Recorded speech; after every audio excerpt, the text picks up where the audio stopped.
This is your News Source Evening Bulletin for today, Thursday, the 23rd day of July in the year 2020. I'm Gordon Mosley. Here is what we're tracking tonight. Guyana has recorded one new case of the coronavirus over the past 24 hours, taking the total number of cases to 351. 11 cases were recorded yesterday. The Ministry of Public Health has also revealed that the number of recoveries has increased by 11. A total of 176 persons have now made full recoveries, while 2 persons remain in the COVID-19 ICU at the Georgetown Public Hospital. As many businesses reopen their doors with the easing of the COVID-19 measures, health officials are warning that persons need to still follow guidelines and take extra precautions as they return to the workplace. Employees should use private transportation whenever possible. Whenever circumstances permit, employers should facilitate transportation of employees to and from work to reduce the probability of exposure when using public transportation.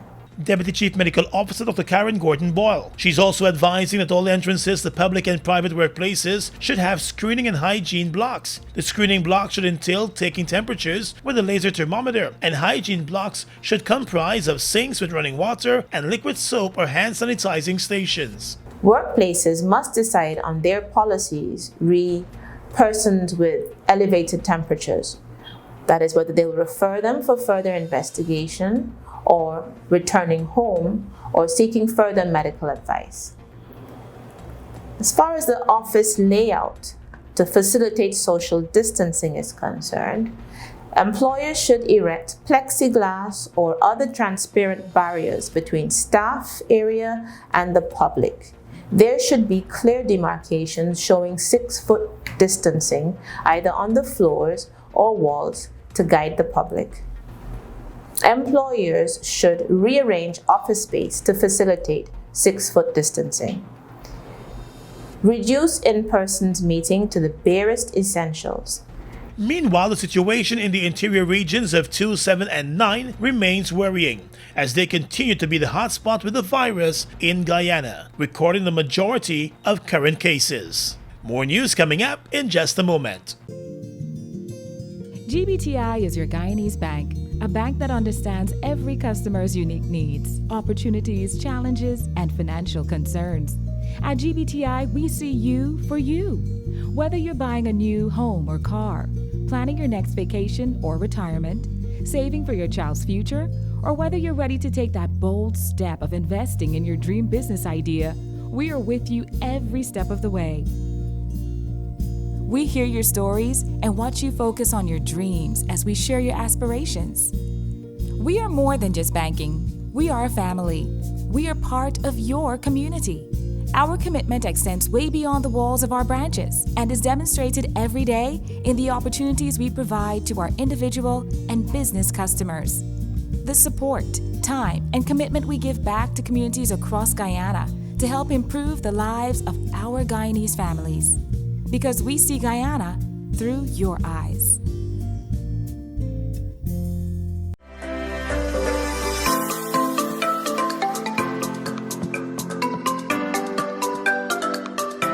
Hi Guyana, it's your boy Kimo Paul here. Remind you to stay at least 1 meter away from persons or 3 feet to avoid contracting the flu or the COVID-19. It is also important that we stay at home and to avoid gatherings of more than 5 persons. We must all play our part, so let's protect ourselves and our families from COVID-19. We must all play our part. The Ministry of Public Health cannot do this alone, so let's all come together and fight this virus. For further information, check our website www.health.gov.gy or visit the Ministry's Facebook, Instagram, YouTube, or Twitter page. Tired of long lines? Register with MyGTT at mygtt.co.gy. That's mygtt.co.gy to view and pay your bills from anywhere. Enter to win an Amazon gift card worth $25 or a bounty voucher worth 5,000 Guyana dollars when you sign up today. GTT, do more.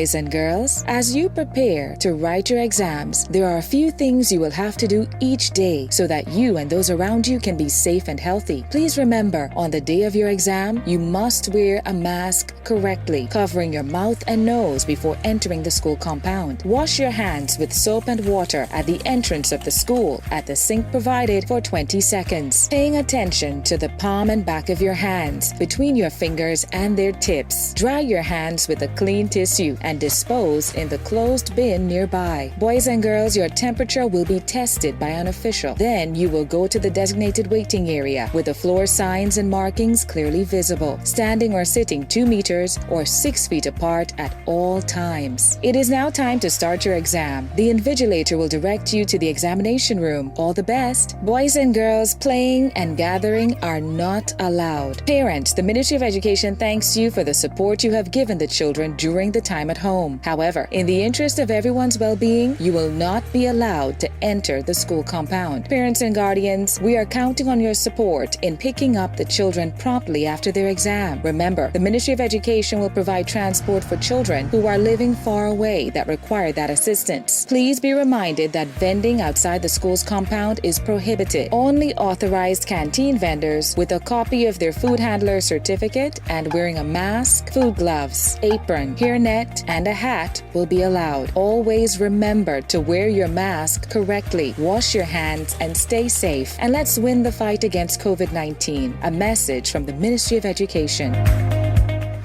Welcome back. Police investigators are this evening probing the gunning down of a 23-year-old Le Penitence man outside his Middle Road home. The dead youth has been identified as Navindra Samaru. He worked as a sales representative for a phone card company. According to persons in the area, Samaru was leaving his home this afternoon when 2 men pounced on him and grabbed a bag that he had in his possession. One of the men shot him as they escaped from the scene on a motorcycle. Samaru was rushed to the Georgetown Hospital, where he was pronounced dead on arrival. Investigators are hoping that persons in the area could provide more details on the incident and the possible suspects. Surveillance cameras in the area are also expected to be reviewed. The man's relatives gathered in shock at the Georgetown Hospital and broke down in tears as they learned of his passing. He has been described as a fun-loving young man who was well liked. The investigations are ongoing tonight. In the oil sector, the new president of ExxonMobil Guyana, Alastair Rutledge, has started his work in the country, replacing Rod Henson, who is now serving as the vice president for Exxon in Houston, Texas. The new company president in Guyana, in a statement today, said the company has accomplished a lot since its first discovery in Guyana 5 years ago, and it is looking forward to the long-term partnership in Guyana. I see in Guyana a young workforce, very enthusiastic, talented, and I just hope that we can hold on to everybody and continue to build the organization. My first big mountain to climb is getting to really understand all that everybody has put in place and to help, come in and be a positive impact. To me, I will have accomplished what I set out to do if when I leave, I've been able to build on this great foundation that is already in place, that Rod had led the organization to, and that we have moved forward and matured as a company.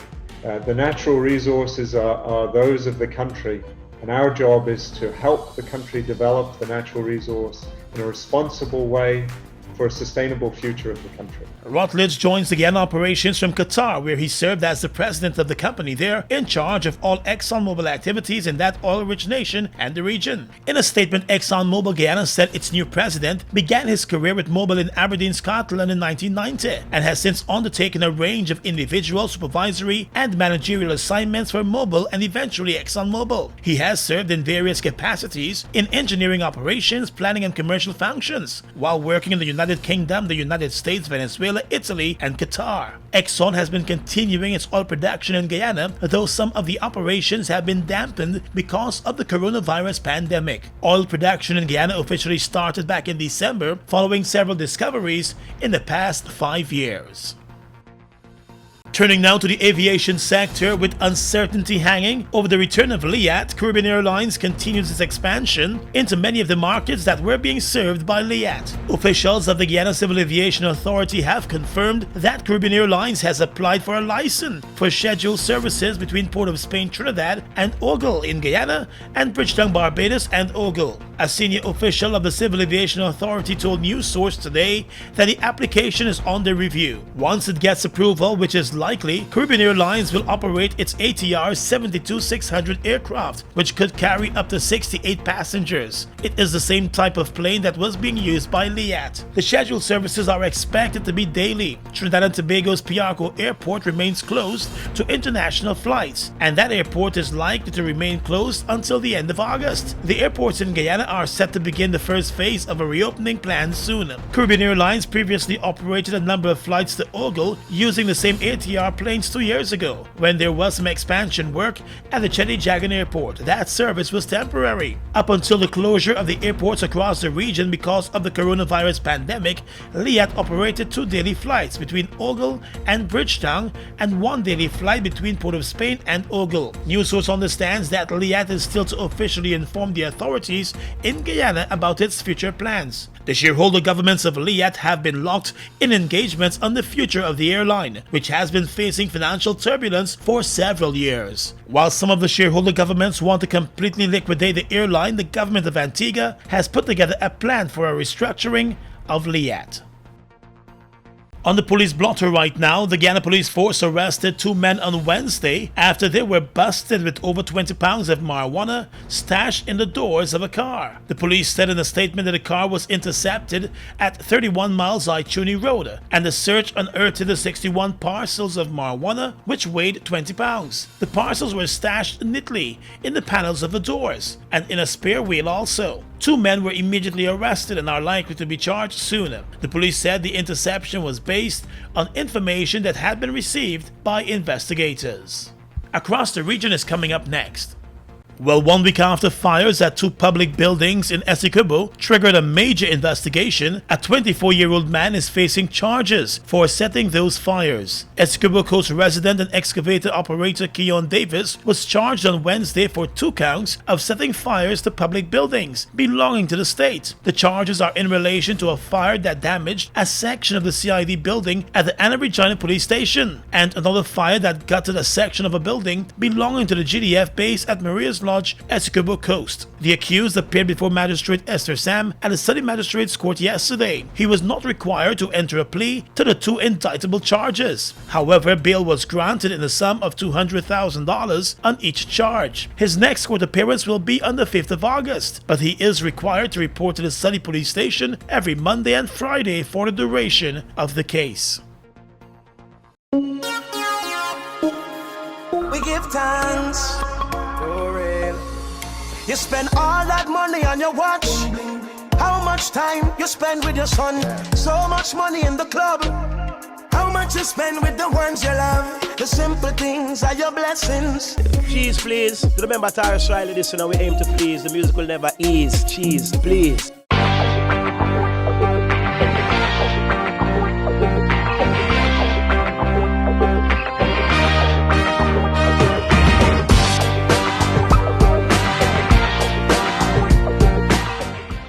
We are legions of men standing strong, but never too proud to stoop and help someone. We must send a clear signal to all. Do right, walk in upright ways, knowing that's what being a man is all about. And ever aware that things will only get worse when good men do nothing. Stand strong, be the one to live right. They've made a positive impact on the heavy-duty transportation industry in Guyana since they've arrived. Guyanese are amazed at their power, durability, efficiency, and superior handling capabilities.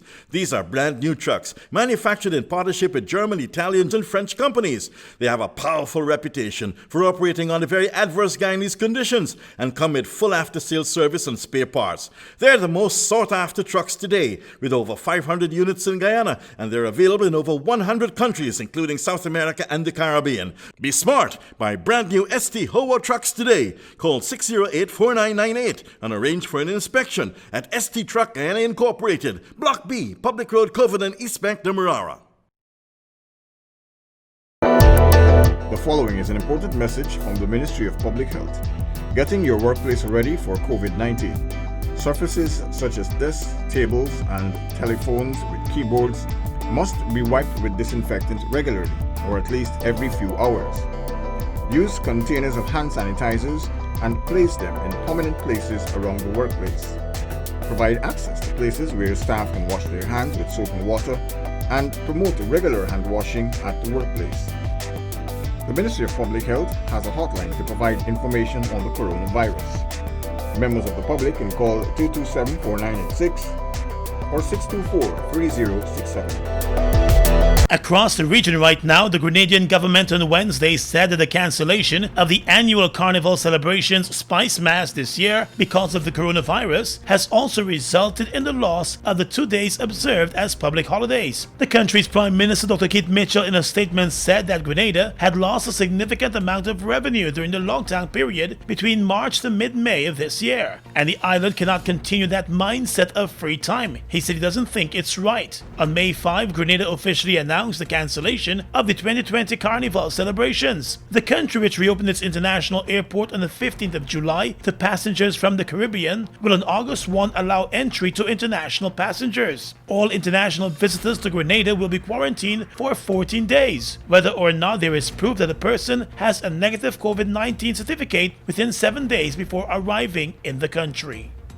Brazil has registered a record number of new coronavirus cases, more than 67,000 over the course of the past day. The health ministry also reported almost 1,300 deaths for that same period. With more than 2.2 million confirmed infections, Brazil has the second worst outbreak after the United States. The virus is now affecting smaller towns and remote areas, with fewer medical facilities in Brazil's huge interior, and indigenous groups are among those increasingly affected. One prominent leader in Brazil fell ill at the weekend and underwent a 24-hour journey to the hospital.